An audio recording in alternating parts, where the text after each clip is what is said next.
everybody. So today we are gonna talk about my Outtaking experience in General, Philippine Consulate General in Chicago.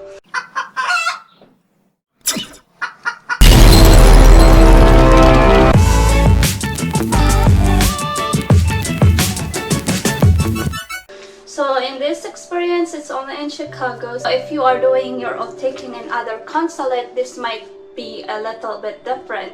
But I think there are some stuff that is gonna be a little bit similar. Anyway, so let's start with the restriction on Chicago right now. So during this pandemic, the Chicago's tightened the restriction on the stay-home order.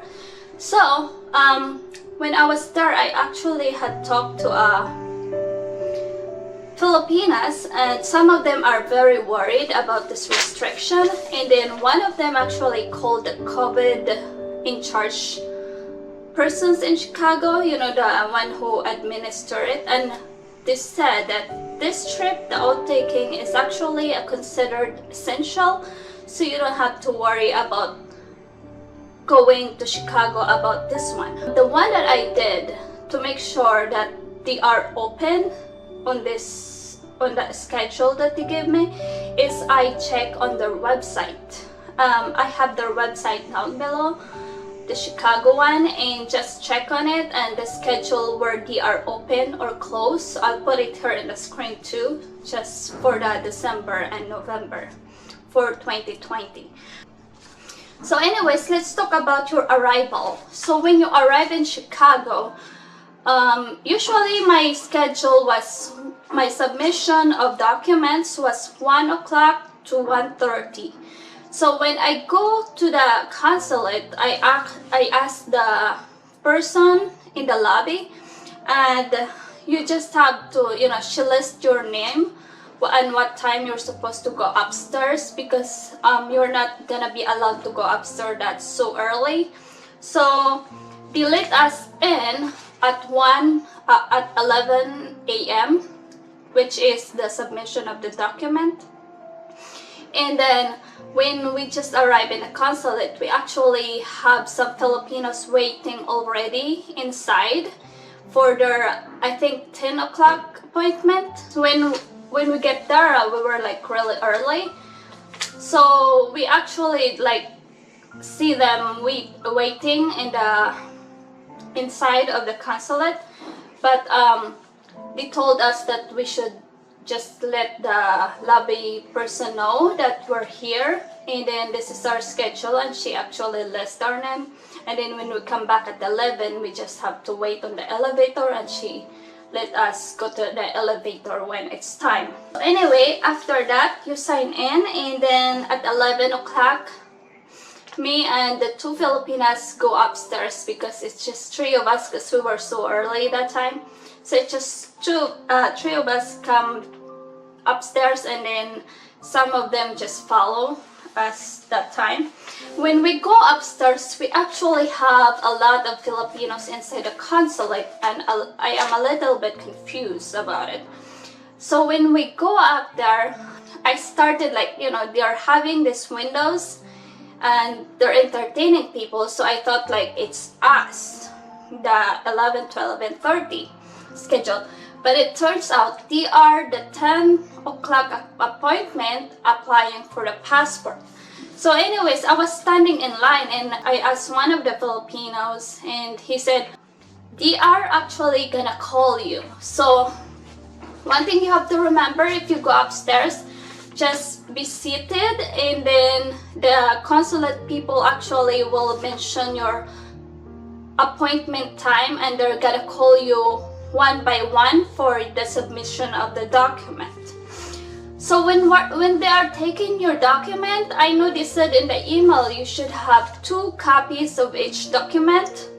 They're only gonna take 1 photocopy of each document that you have, so you have 1 photocopy extra, which is great. At 12 o'clock, at exactly 12 o'clock, we had an Outtaking. So after that, they given us a choice if we wanna apply for passport, because as soon as you become a U.S. citizen, one thing you wanna know about is as soon as you become US citizen, you lose your citizenship in the Philippines. So your passport is become invalid. So you have to apply for another passport if you want one, which you can do right there actually in the consulate after your outtaking. They will give you time like us. We did our outtaking at 12 o'clock and we had our lunch after that, and then at 1 o'clock they resumed their service on the passport application.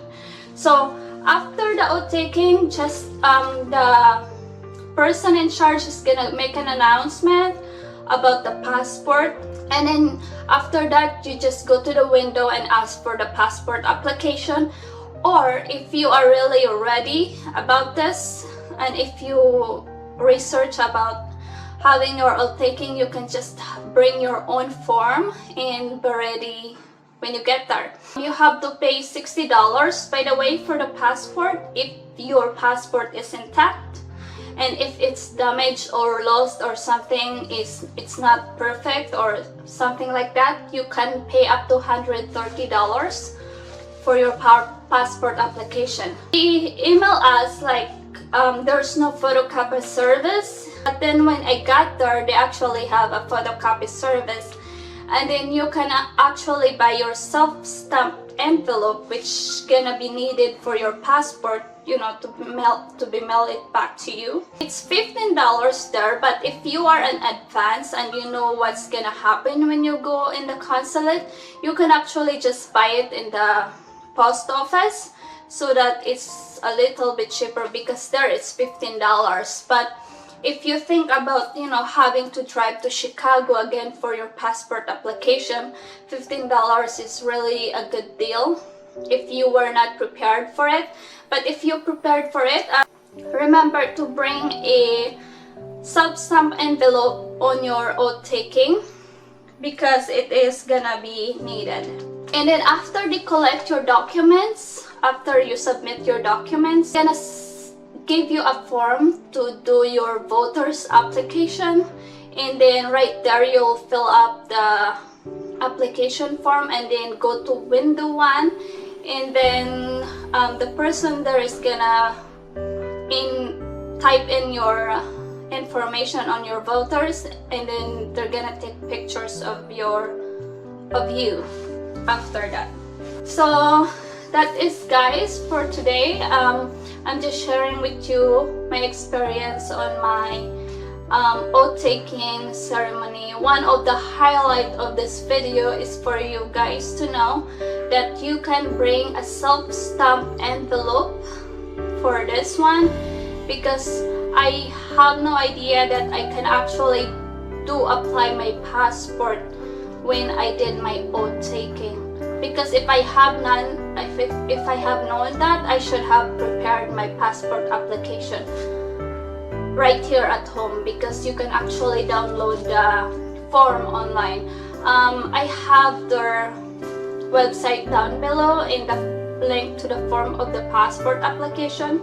Just remember to download them, because you're gonna need your passport anyways, although it's not necessary.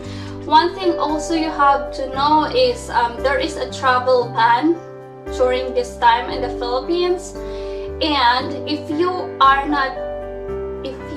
have no passport, Philippine passport, the airline is not actually gonna let you in their airlines. They're not gonna let you go to the country of your origin of your passport.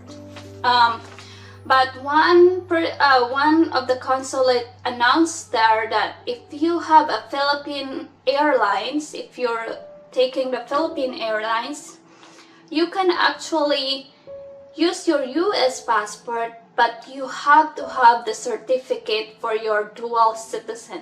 You have to combine those two together. But on the other airlines, they're not actually gonna let you use their service if you don't have the Philippine passport. So just one thing you have like to know, they announce it on the consulate too. And that's it guys on the oath-taking ceremony. I just want to share the experience with you so that you'll know in advance also if you have your schedule this coming November or December, if you are on that schedule. And don't forget to check their website the day before you go to Chicago, actually, if or check your email, maybe they sent you some notification. And just check also their website whenever they are open or closed on that day. Thank you for watching guys. I hope this is helpful.